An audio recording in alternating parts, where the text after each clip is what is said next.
That's the much of it. Here we are back in Ways and Means. We're not, no. It is still Wednesday, January 7th. Thank you for getting it done. We're beginning our work on the yield bill essentially by doing a walkthrough of December 1st letter with Julia Richter. We really just have like 45, 50 minutes today, and then are going to go way deeper next week. But thought it would be good to start the process today. Julia, you want to join us? And hello.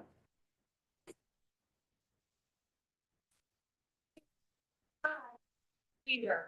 Thank you. You too.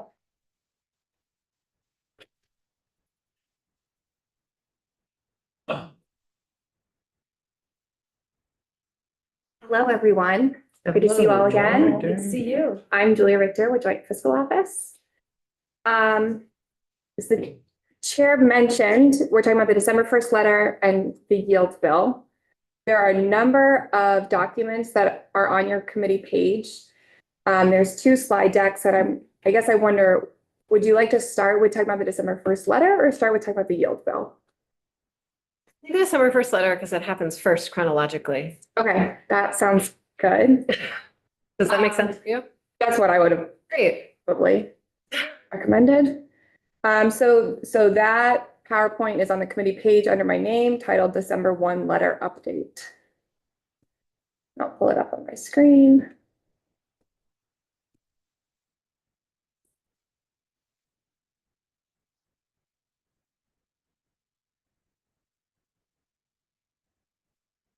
There we go.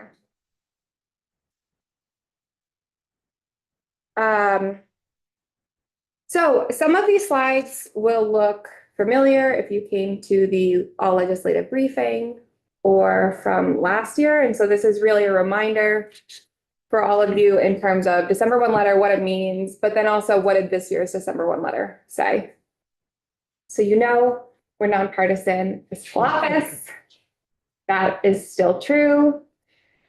So talking about the purpose and context of the December 1st letter, I can make that a tad bigger if that's better. Thank you. Awesome. So there's really two pieces of every year's December 1st letter. There's the mandated forecast, which JFO does in consensus with the tax department and using a lot of work and data, Agency of Education and the Department of Finance and Management. And then there's also the policy commentary from the commissioner. I'm only talking here about the mandated forecast required under statute that JFO does in consensus with the tax department. At the end of this slide deck, I have linked to the December 1 letter, and Sorsha has also posted it on the committee page. So if you want to read the policy commentary from the commissioner, it's there as well. The December 1st letter, as you're all aware, really helps school boards understand potential general tax implications of the budgets that they're currently in the process of finalizing, and helps you all understand the current status of the education fund, what we know and what we don't know. Forecast potential tax rates, potential average tax bill changes, and potential education fund inputs based on those statutory modeling parameters. Did you bold and underline that word? I sure did. It's potential. And as we'll talk about when we get to the yield bill piece, you'll recall that the December 1st letter has all of these statutory guidelines required for how we have to solve for property taxes. What are all of the inputs we need to assume?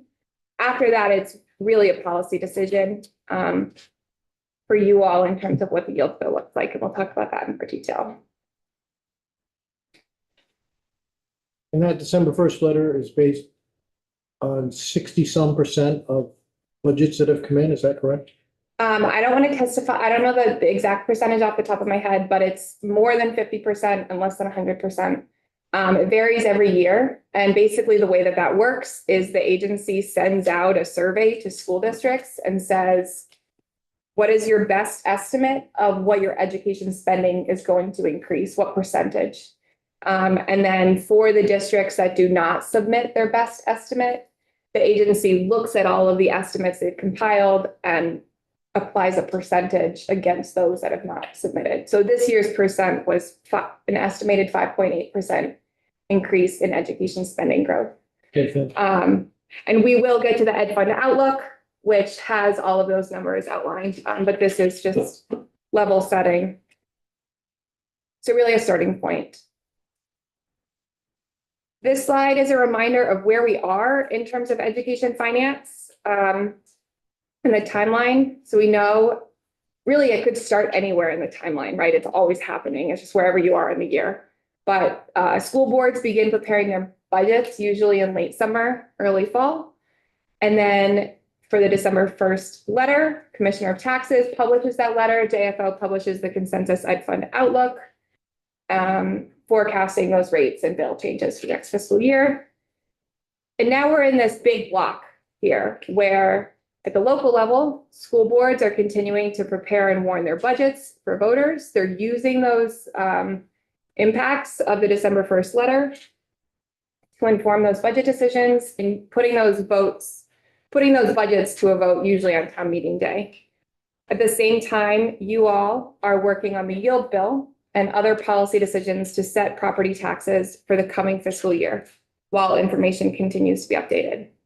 So it's that iterative process. Ultimately, the yield bill will pass and set property taxes or other revenues at a level necessary to fund all voter approved budgets. And then it'll go through the administration piece where Department of Taxes will put out those rates, towns will administer the taxes, and school districts will implement their budgets. Could add another era. Here, Yeah, sure. to make it more confusing. No, I love that idea. So what it tells us, I think that we know this, those preliminary projections for education expenditures, pupil counts, grand lists based on best estimates. We use those projections for the average property tax bill change. This was that number that made it into the headlines this year, that estimated 11.9 increase in the average bill change for the coming fiscal year. It also includes, and this was a new statutory mandate from a few years ago, the range of per weighted pupil spending in the prior fiscal year. So you'll recall that's that education spending divided by the weighted pupil count. Yeah, go ahead. So we know that there's a possibility of 11.9, 12% increase in property or educational taxes. And there's been discussions, I guess, that the governor is going to provide some additional funding to bring that down. Is that a done deal? Do we know that that's going to happen? Are we going to find out this afternoon? I guess what I would, so I'll add just sort of like timeline of how those decisions are usually made. The governor did put that into the budget adjustment request. Usually those decisions are made in a combination between the budget and the yield bill. And the yield bill, we start a conversation about usually like, this week and next week, and we work on it every week, sometimes skipping a week or two. And it's the last bill that we vote out before crossover. And so that's when that decision is completely made. Thank you so much. And so that will be what basically that's going to be one of the main thrusts of the decisions we'll make starting next week. Okay, thank you. Yeah. And to put an exclamation mark next to that, the other slide deck that I prepared, if we have time to get to it today, is really spelling out all of those decisions for the yield bill. So one of those primary decisions is if there's additional money going to buy down property taxes, if so, how much and where is it coming? This 11.9% or 12% does not include that amount recommended by the governor. The statutory parameters are that we have to assume all education fund surplus and reversion. So all money on the bottom line is used to uniformly lower property taxes.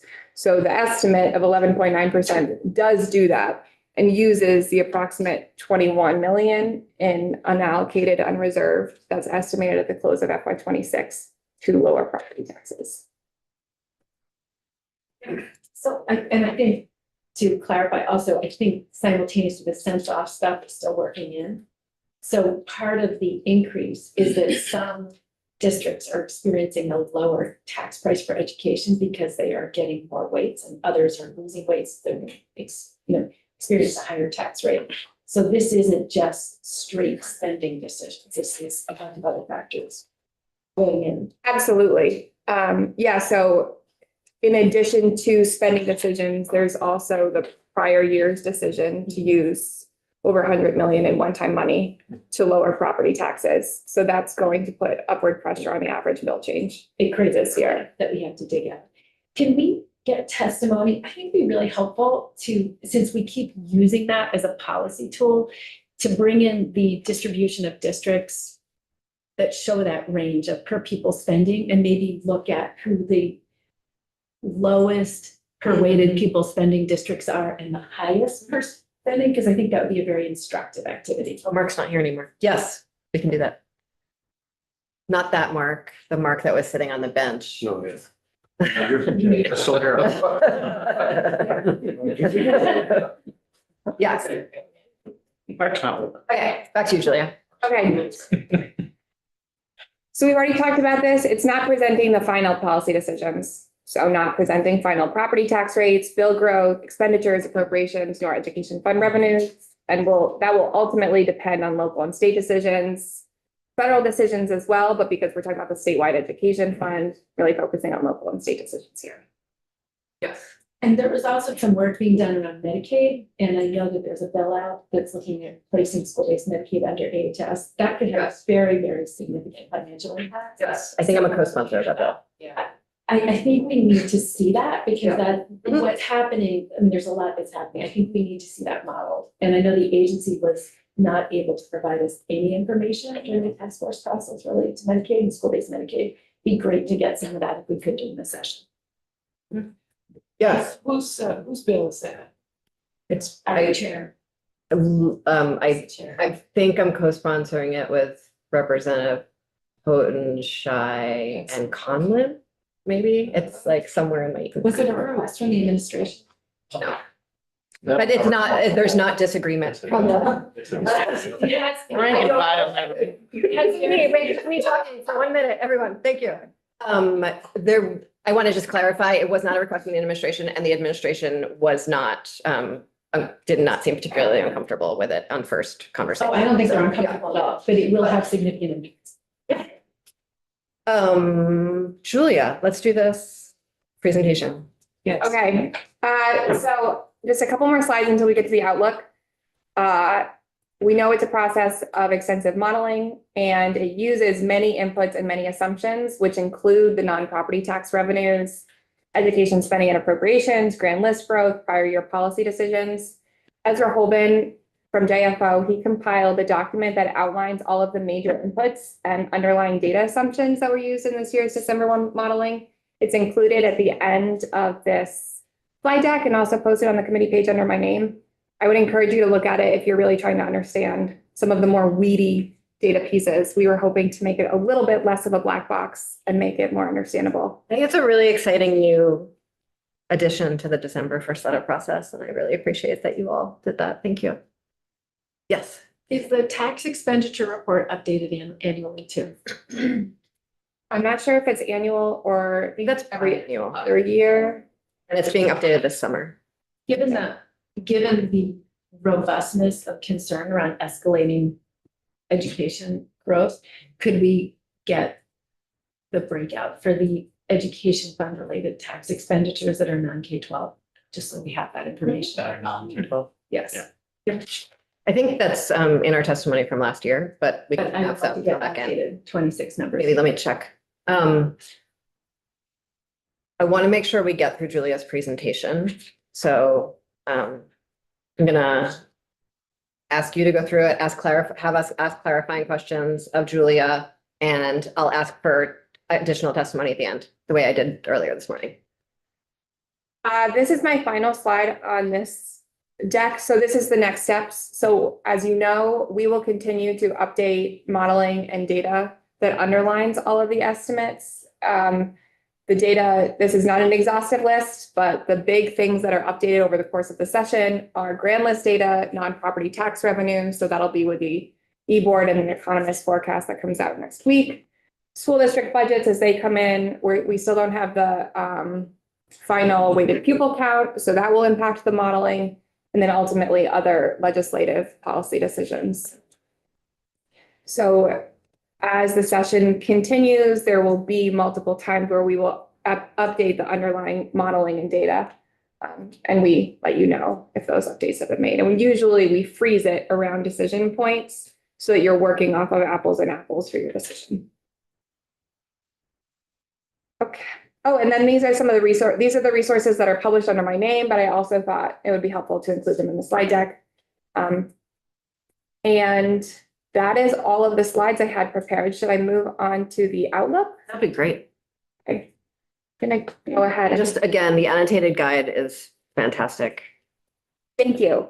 We just published our updated one too. So that's this document. It's really small, but essentially what it is it's also published on the committee page under my name. You can zoom in.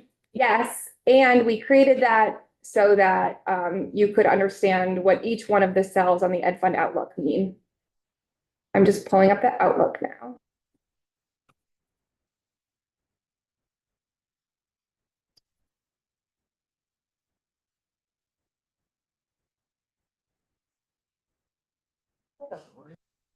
I'm showing it.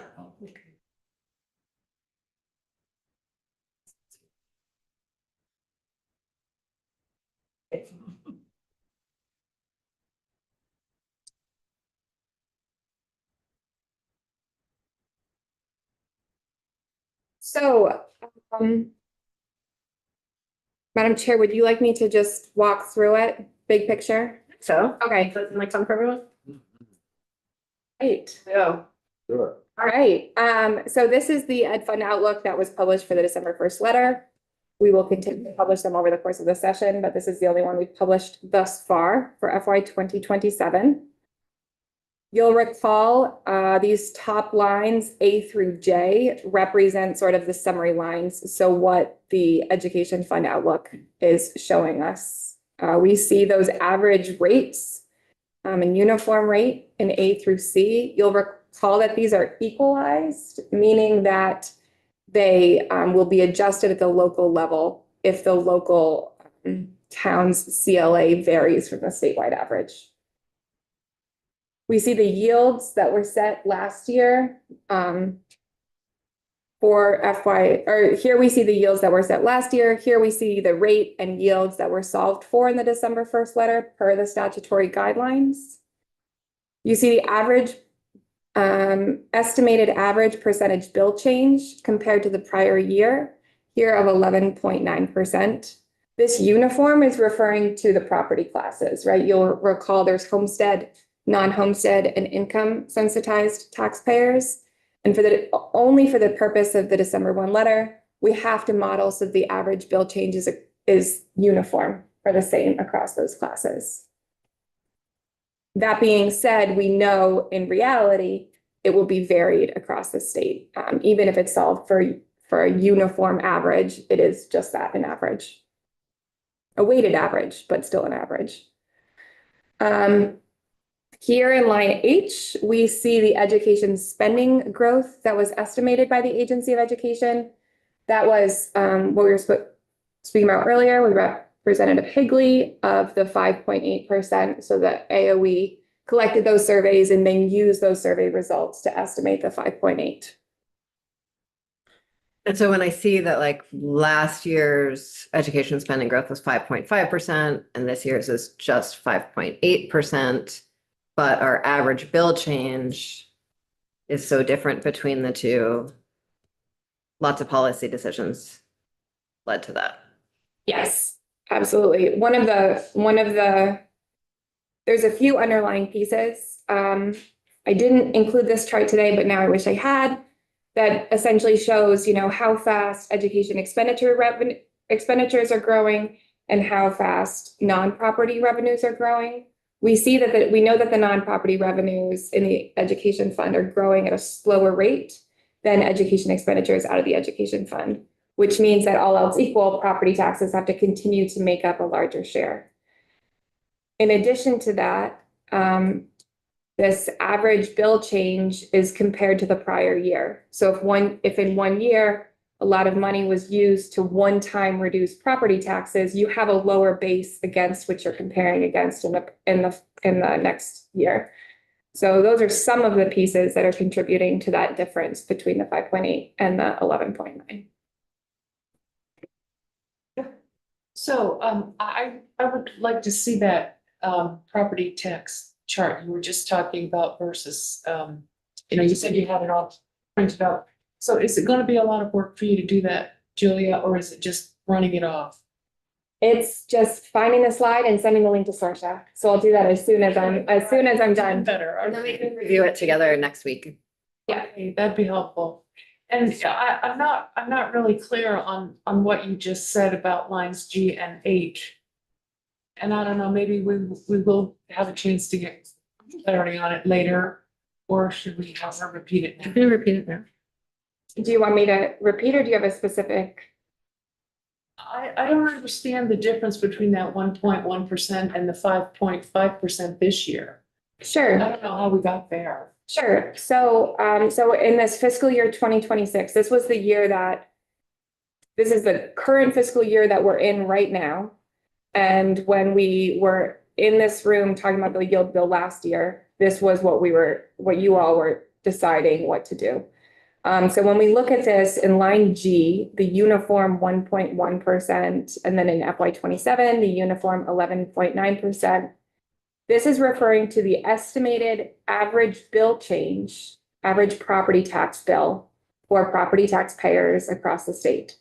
So essentially what this is saying is in FY 26, it was estimated that the average property tax bill increased by 1.1% compared to the prior year. In FY 27, if everything in the December 1 letter holds true, which we know it won't, but if everything in the December 1 letter were to hold true, the estimate is that the average property tax bill would increase by 11.9% compared to FY 26. So that's what we're seeing in line G. Okay. In line H, we're seeing a different metric that contributes to that average bill growth, but is only one of the inputs that's contributing to the average bill growth. And what we're seeing there is the statewide education spending growth compared to the prior year. And you'll recall that education spending essentially is looking at every school district budget in the state minus all of those offsetting revenues, if they're getting money for special education, transportation aid, all of that, all of those offsetting revenues subtracted out. And whatever's left is their education spending. And so what we're looking at here is that the estimate from AOE right now, which is just an estimate, is that from FY 26 to FY 27, education spending is estimated to grow by 5.8%. Okay. That's helpful. Thank you, Julia. Yeah. Representative Burkhardt. Can I ask a question about line I? So statewide education grand list growth, the last 2 years has been 14%. What were the assumptions in the big drop to 10.4% in that growth? If I can, I would love to phone a friend who decided to join testimony today. Aren't you glad you joined? Would you like to join us? Sure, I can answer this one. Yeah. Jake Feldman, Tax Department. That's basically a peek into the equalization study. The equalization study is looking at fair market value of property. And so, peeking in for the study that's happening right now, that is for FY 27 CLAs. It looks like fair market value is growing, but not as much as the last couple of years. And is that report on January 15th or February 1st? The equalization study is out, it's done. Oh, okay, Yeah, it's on the website. okay. Yeah, so it's kind of like CLAs are dropping, but not as fast as they were the last couple of years. Okay. Does it usually come out a little later? No. Yes? Okay. Statutorily, they're required to wrap it up by the end of the calendar year. Oh, okay. And then they, in the PBR's annual report, it has the table. Okay. Yeah. Thanks. It's a PBR annual report that is sort of the overarching thing that's timing wise. Yes, Representative Hogan. Will we be able to get an explanation of how this is going to interact with CHIP? Yes, we are all on Friday going to go hang out and learn more about how CHIP is being implemented thus far, and then we can dive into that at a later point. But Friday afternoon is all CHIP.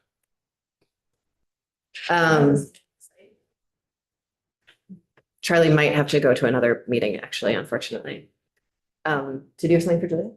I did. I'm just thinking, the grantless growth, is it just a matter of not all the grantless growth is driving the education fund? So like you think a 10% increase should be sufficient to then cover a 5.8% increase, but it's not all coming from there in terms of the total education fund.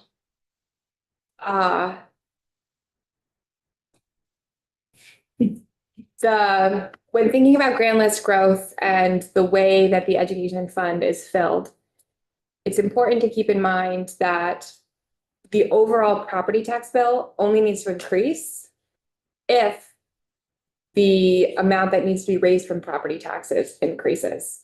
So if your property value goes, if everything is equal, we need to raise the same amount of money and non-property revenues are doing the same. If your property value goes up, you can lower the rate. Right. So that you have the same bill to fund the education fund.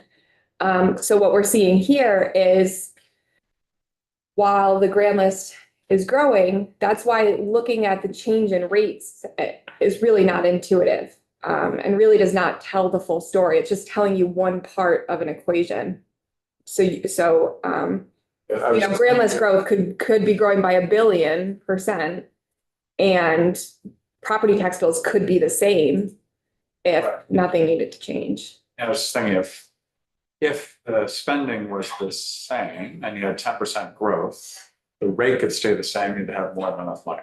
Yes, or you could decrease the rate. Yeah, definitely. Were you aware in the equalization report of, I mean, I can pull it up, but offhand. Can we wait? Let's not ask that question. Sorry, let's hold that question until when Jake comes back to actually talk about the equalization report. Because Jake just came by to hang out. Okay, back to you, Julia. And I want everyone to have a chance to look at the equalization report while we're talking about it. I'm looking. Most of us are looking at the outlook though. Julia. Finally, in the summary lines, line J, which is the statewide adjustment, you'll recall that there was the change to the statewide adjustment. So the change to the CLA made a couple of years ago. So essentially now the equalized rates are closer to the actual rates. So communities don't see as large of a swing from the rates that we see on the Ed Fund outlook to what they're seeing on their tax bills. And the way that that's done is they're being benchmarked against the statewide average CLA rather than 100% of fair market value. So we see here that the statewide adjustment, which really is the statewide average CLA, is 70%, estimated to be in FY27. I'll go quickly through these lines unless there's something specific the chair or others was hoping I was going to focus on. Next, we have the sources. So these are those revenues coming into the education fund. The 3 through 9, well, 3 through 7 are those non-property revenues. That's coming from the forecast. So unless there were to be a policy change made to, for instance, the sales and use tax, those numbers are not going to be updated absent economist forecast changing. There are policy conversations starting in the GovOps committee about changes to the lottery that I'm not going to talk about now and I don't know very much about, but and I don't know how soon they'll get to us, but if anyone wants to check in with GovOps folks, that might be helpful to have more of that information in the room. The other piece that's important to keep in mind, and I know you are all well aware that a change to a non-property revenue stream, or really any revenue stream, we may not see the the gains from that change to the revenue stream in the coming fiscal year. Often they take another year or two to. Yes. And then, what will you do with the outlook next Friday once we receive the emergency board? So once the emergency board has met and adopted the new revenue forecast, we will see an updated, I'll come in with an updated outlook that shows the updated non-property revenue numbers that are reflective of the new forecast. There will also likely be other underlying data updates, assuming that we get some of those inputs in time to add. The cannabis money. The cannabis money does not go to the education fund It's in a special fund, for after school. but it doesn't run through here at all. I mean, the sales tax on cannabis goes. Yes, Yes, so it doesn't show up in the outlook. correct. So I believe the property tax credit last year, we estimate 153 million, and it's actually 141 million, so pretty big drop. So ideas, thoughts? The property tax credit estimate comes from a number of underlying assumptions. One of those is how much incomes are going to grow in the coming fiscal year. That's an equation forecasted by the economists that we use in October to forecast. So I would say that some of those, for instance, incomes didn't grow as much as was anticipated. And that's also going down because incomes are going up, right? Like are more Over the 150. over the multiple years. Can you speak to how, like why that appropriation is, I don't want to call it an appropriation, why that's going down? Yeah, so we've seen the property tax credit sort of decreasing over time. We've also seen the that you'll recall there's sort of that break even point at which it's always going to be cheaper to pay on property rather than income. And that maximum household income has declined over time. And really that has to do with the relationship between the growth in property values and the growth in incomes and how they meet with the fixed numbers that we have in statute. So we have the fixed household income of, the super circuit breaker for up to 47,000 and then the 90,000, and then also the 225,000 and the 400,000 for household value. So it's the relationship there. It's also the relationship of how General Assembly chooses to set the household and income yields.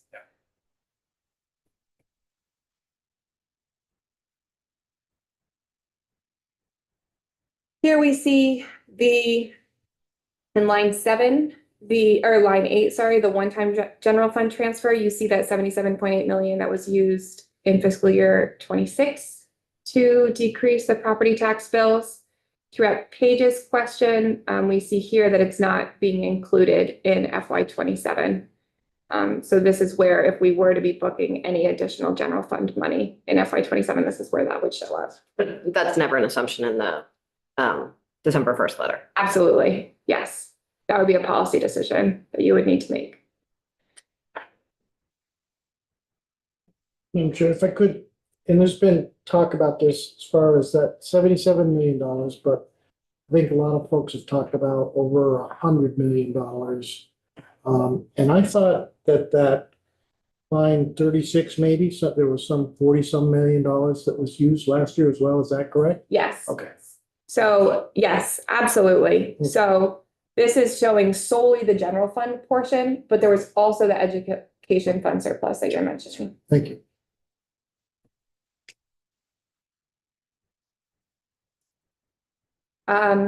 This next chunk, those are the appropriations, the expenditures coming out of the education fund. You'll recall that education payment is by far the largest single appropriation out of the education fund. This is representing all of the sum of all of the education spending. And then All the spending by each district. each district's education spending, yes. And then we have the categorical aid and the pension and OPEB. So I was just looking at the budget adjustment language, and I know that I know that carry forward is not included in the language of budget adjustment, but carry forward fits in somewhere here to some degree. Can you talk about like how reversions and carry forward on these appropriations play out? Sure. So, so the reversions we're seeing here in line 27, that estimated 13 million. So this is essentially money that was appropriated to the agency for one of these specific purposes. And many of these categorical grants are formulaic. So it was not the right number. And so instead of holding onto that money is then reverted back to the education fund so that it can be reappropriated. If there are instances in which, say, there's a certain amount appropriated for one of these categorical aid programs, and the agency sees that for some reason they're not paying all of that money out this year, but they know next year they're likely going to need to pay some of that money out. They'll carry that forward into the next fiscal year. So what we're seeing here are the reversions, which are being booked as, additional revenue back into the education fund. And that 13.2, how does it, could we next week maybe even just talk about sort of how that breaks up amongst those uses? Sure. The vast bulk of it is special education at about 9.8 million. And then the rest is, a little bit from each. And sometimes adult ed shows up here. Where would that be? That's a good question. I don't know, but I can follow up. You want to share 3 final sentences with us? Oh, yeah, I guess we've really gone through all of it. I'd say the final pieces that I would note are, it's also required that in the December 1 letter, we fill the stabilization reserve to the full 5%. So this is reflecting that. And that it's required in the December 1 letter modeling for us to use all of the education fund surplus to uniformly buy down the average tax bill. So we see here that in line 37, there's 0.82 million on the bottom line, which in the ed fund is as close as we can get to 0. And did we use the reserve last year? The stabilization reserve? No, it was filled. It looked over the e-board this summer in July, it looked like there was going to need to be a dip perhaps into the stabilization reserve because of the downgrade of non-property revenues to the education fund. But with other updates, including the reversions, in fact, we were able to fill the stabilization reserve to the full 5% without needing to dip into it. So nice. Thank you so much.